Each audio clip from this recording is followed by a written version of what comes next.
Hello, aspirants. I always wanted to make use of Bhagwat Gita with respect to your paper 4. So, this is the first episode where we'll be covering the first topic of ethics, paper 4, that is, the determinants of ethics. But what makes this session different is that here I'll try to teach you ethics from Krishna's perspective. So, whenever you're listening to this particular session, use microphones and try to imagine the examples, the points which i'm which I'm going to discuss here. We'll keep the session short, around 15 to 20 minutes, but I promise your clarity with respect to your ethics would be of next level if you really follow these aspects. So just imagine if Krishna would have taught you the determinants of ethics. We know that Arjun was lucky enough with respect to having Krishna on his side. And we know it very well. If Krishna wouldn't have existed, the Pandavas wouldn't have won Mahabharata against Kauravas. It was the very strategic leadership of Lord Krishna which made all the difference. And just imagine if you start understanding the ethics paper 4 from Krishna's perspective, then I think the novelty which would be reflected in your paper would be of next dimension. So, for today, in the first session, let's understand the determinants of ethics from Krishna's perspective. Just imagine the scene, close your eyes, and just try to visualize what I'm trying to say. The conch shells, the beagles, have fallen silent. Arjuna stands still, not in fear, but in reflection. The field before him glows with dust of duty and the light of caution. His feet trembles, but his heart wants to win the Mahabharata. In such a confusing state, Arjuna feels unstable, and hence he asks Krishna, I understand what must be done, yet I do not know how to know if I am right or wrong. What makes an act ethical? Is it the intention, the result,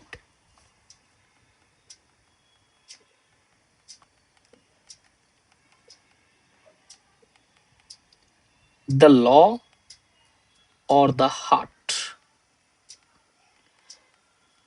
Arjun पूछ रहे हैं कि किसी act को ethical कब मानूंगा मैं? क्या उसकी इंटेंशन सही होना चाहिए? क्या उसका रिजल्ट, परिणाम सही होना चाहिए? क्या वो सोशल लॉ से अबाइडिंग होना चाहिए, या फिर उसका दिल कह रहा सही है तो सही है? As usual, just imagine Krishna is smiling. That sarcastic smile of Krishna always comes in front of my mind.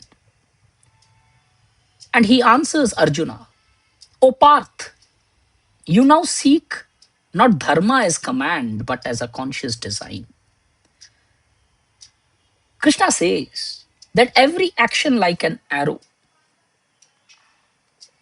is shaped by certain determinants. The conditions which can make this arrow a noble, or it can also make this arrow narrow in nature. Krishna then says there are multiple determinants which would determine whether this arrow would be noble or would be considered as narrow.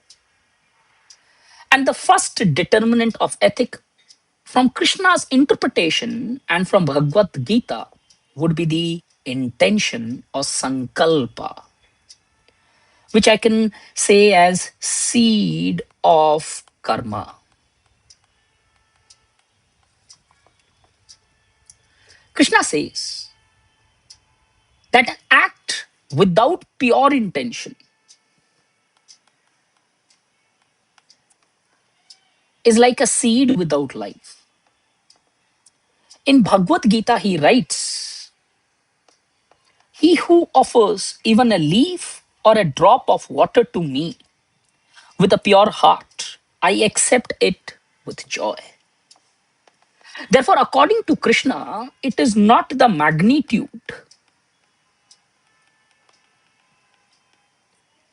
of the act, but rather it is the purity of intention which matters, whether the arrow is noble or narrow. And on the basis of this confusion, let's imagine Arjuna is counter questioning Krishna. That Lord Krishna, if my intention is pure, then are you trying to say that even a difficult act would be right? Are you trying to say that?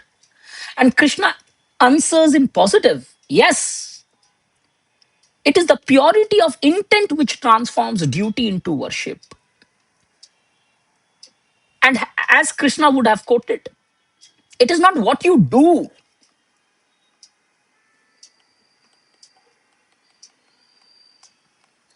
it is in fact why you do which determines whether the act is right or wrong.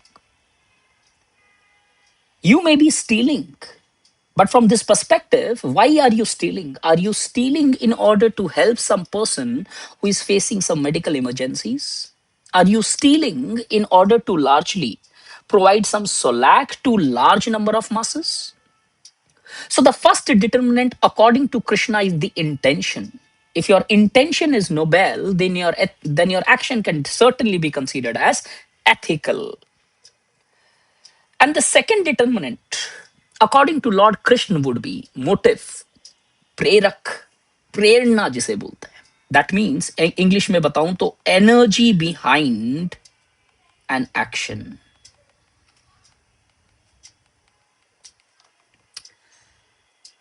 Now, what is the difference between intention and the motive? Intention is nothing but the idea of an act, and motive is the driving fire behind this particular idea. So you may have some intention, but that intention, whether it is good or bad, right or wrong, is very strongly determined on the basis of the motive behind the intention. Therefore, it is the motive which decides whether an act is self serving or soul serving. It is determined on the basis of motive. Later day philosophers like Jeremy Bentham, John Stuart Mill, they would later come and say that the motives are judged on the basis of pleasure and pain. But on the basis of my own understanding and interpretation, I, from the perspective of Bhagavad Gita, would measure not motive on the basis of pain or pleasure, but I would measure motive on the basis of awareness. Because the capacity of pain and pleasure, the understanding of pain and pleasure may be highly subjective, but the awareness is something which one cannot hide or one cannot cheat. So, from this particular perspective, action done in harmony, free from attachment, born of duty, that is sattvic. This is what is quoted in Bhagavad Gita in the verse 18.23. In simple terms, if I say, those motives which arise from greed or fear, they would bind person, they would lead to attachment. But those motives which arise from love and clarity, that would be liberating. So your act would be ethical or not is not just determined on the basis of intention, but it is strongly determined on the basis of motive. And that motive, whether it is arising from fear, lust, anger, greed, or whether it is arising from certain positive set of values like love and clarity. Let's move to the third determinant. The third determinant is the nature of the act itself. once when the Arjuna was explained about the intention, the motive, there is one obvious question which would come in the mind. These are the concepts which are things behind the action. These are backstage phenomena. These are subjective phenomena. They exist in mind.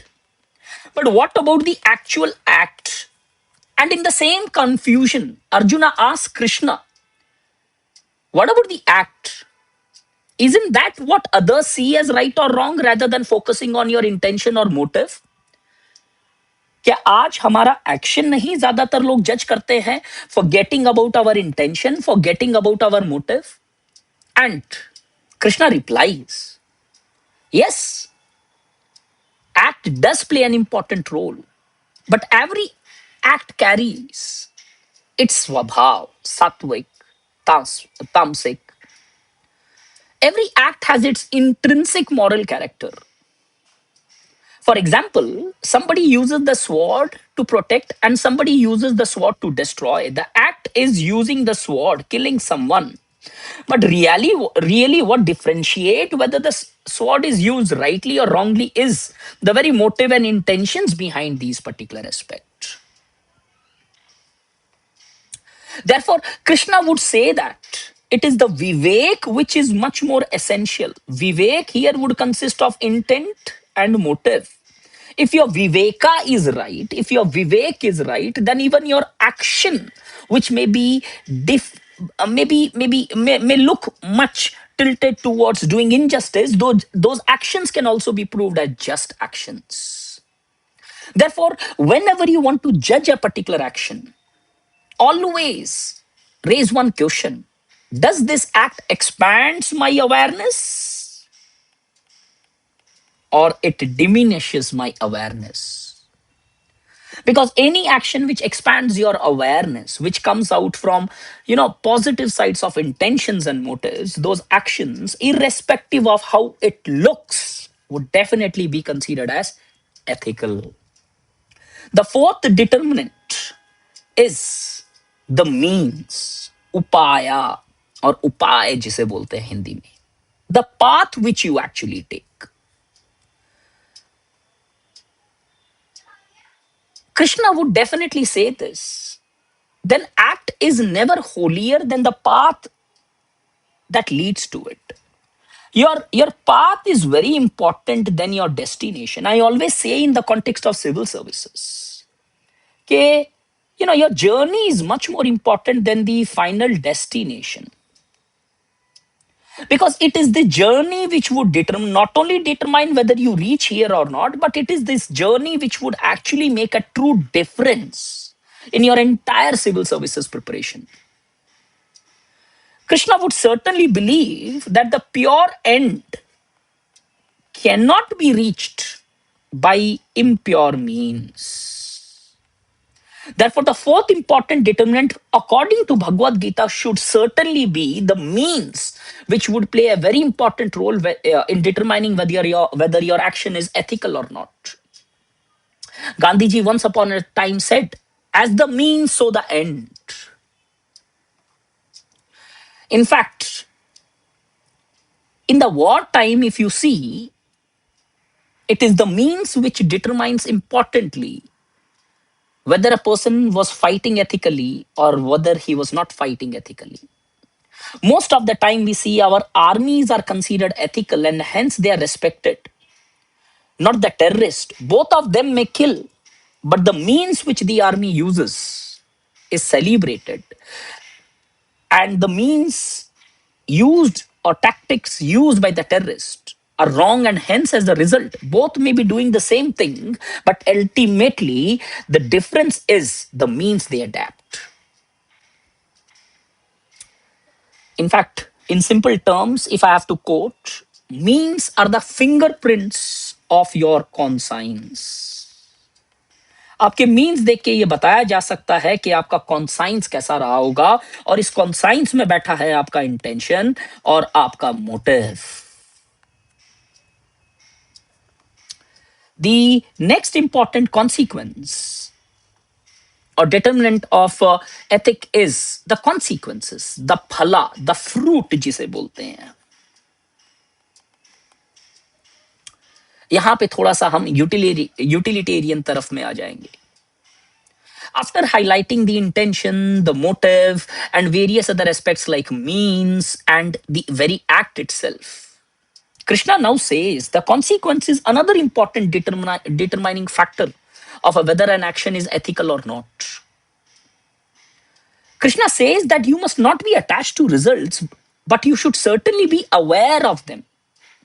अगर आपके हाथ में बंदूक है, आपका बच्चा जो है घर में एक बंदूक पड़ी है वो ले लेता है, तो you should definitely be aware कि यार in my house there are kids and there is a possibility that this gun can be accidentally used for purpose which may not be which it is not meant for. You know, a mature soul would always balance deontological duty with utilitarian foresight. In fact, दोनों चीज को balance करके चलेगा वो. Because we do see that every act ripples through society. Hence, from this perspective, ethics is not blind idealism, it's a conscious responsibility. And whether you are consciously performing that responsibility or not depends upon your awareness of consequences of an action. Therefore, a disciplined engagement where you're not bothered about the fruits, but you're certainly aware about the consequences is also important determinant of your ethics. When you're aware that the action is going to have a negative result, in that circumstances, despite your awareness, if you take that action, irrespective of what that action is yielding, in that circumstances, good or bad, irrespective of it, your action definitely was not based on the principles or determinant of ethics. Bhagavad Gita में लिखा है, act with awareness but surrender ownership of the fruit. Don't be bothered about the fruit, but definitely be aware about it. This is not detachment, it is disciplined engagement. The next important determinant of ethic, on my perception and interpretation of Bhagavad Gita, is the circumstances. Krishna would certainly say that no act can be considered as ethical for all time. There is nothing universal in ethics. No act exists in vacuum. Ethics changes its garment according to the place, time, and person. When in Rome, act like Roman. What is right for a monk may be wrong for a king. What is virtue in peace may be weakness in war. Hence, very much awareness of circumstances is important. That means you should be always aware about the context. कई बार किसी context में हमें कुछ चीज नहीं बोलनी होती, हम बोल देते हैं, and later on we may repent. सही गलत is a different story, but if you judge your action from the basis of the awareness of your circumstances, your action was certainly not ethical because you were not aware about the circumstances. Therefore, contextual awareness is very vital, is a vital component for determining whether an action was ethical or not. But unfortunately, we see today we are ignoring the circumstances. एक moral code जो शायद आज से 100-200 साल पहले Moses ने 10 commandment दिए, आज भी क्रिश्चियन उन्हें फॉलो करते हुए आए हैं despite change in circumstances. Mahavir भगवान ने बोला कि Jains should not be wearing slippers and other things because during that time it was made of leather, which led to the killing of animals. But today, I'm pretty much sure if the Mahavir Bhagwan comes back, he would definitely not recommend not to wear, sandals or chappals, because today there is a possibility that you can wear that of cloth or a cotton or a rubber. The next important determinant of ethics, that is the seventh one, is conscience. अंतर आत्मा जिसे बोलते हैं, the inner judge. जब अर्जुन को पता चला कि motive, intention, the action, the context, the circumstances, all are important, there was one question in the mind of Arjun. Who shall decide all these? About the intention, about the motive, about the circumstances, about the action itself. Would it be the scriptures? Would it be the law? Or would it be the people who are living in that society during that particular time? Marxian नजरिए से देखें तो कहीं ना कहीं it is the dominants who decide this, what is right, what is wrong. Krishna here subtly answers, no, it is not the scriptures, the law, the people which are important in determining whether an action is right or wrong. It is ultimately your inner well being, inner conscience, which plays the most important role. Your antar atma, your awakened consciousness plays the most important role in determining whether the action taken was right or wrong, ethical or unethical. When your conscience is illuminated by awareness, it becomes the purest determinant of ethics. And when your conscience is lacking, even a virtue becomes a vanity. Hence, from Krishna's perspective, let yourself be only your witness, not all other external aspects. The conscience would be the only ultimate court of determining or judging a particular action. Coming further, the final consequences which I can interpret from Bhagwat Gita is the awareness, the bodh, the buddhi, the crown of all determinants. According to the Krishna, this should have been the supreme determinant of all morality.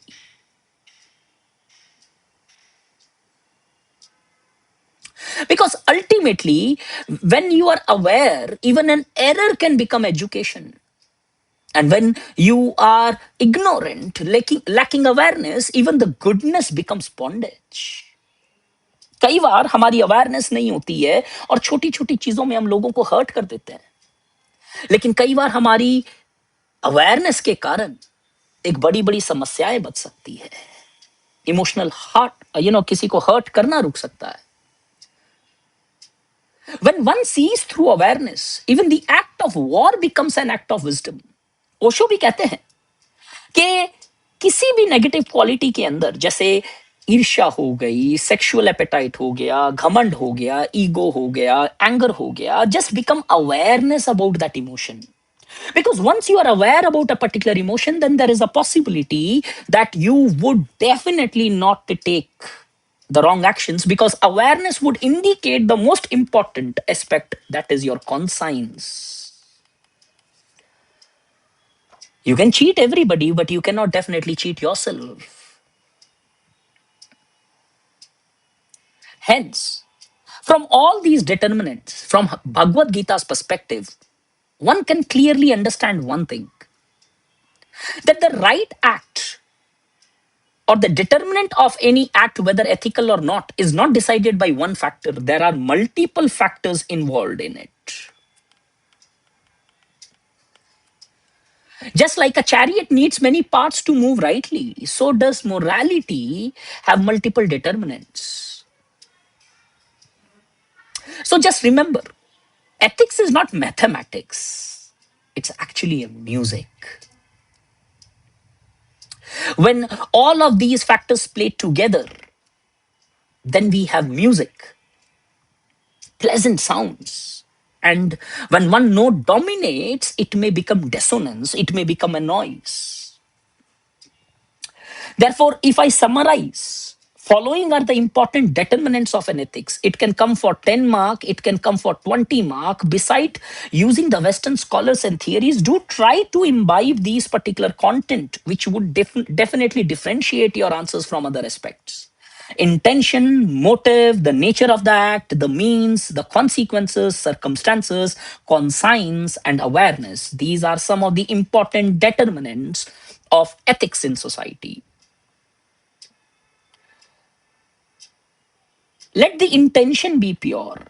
Let motive be selfless. Let means be righteous. Let consequences be mindful. Let conscience be awakened. Then every act becomes dharma. Thank you for listening to me. And I hope you're liking these interpretations. Comment डालोगे तो definitely I'll also feel motivated. I've got a small channel. Do forward this. Do share this. Next topic जो हम discuss करेंगे, what if Krishna would have taught ethics? The next topic is consequences of ethics in human life, the Bhagwat Gita way. And one small information, there is one small program which I run, Sociology SAR, where ethical and sociologically we are trying to interpret the Hindu. For admissions, you can contact the given number. Thank you so much. God bless you all. Keep on enjoying. And remember, right action is not rigid, it is rhythmic. It's never fixed, it varies. Thank you.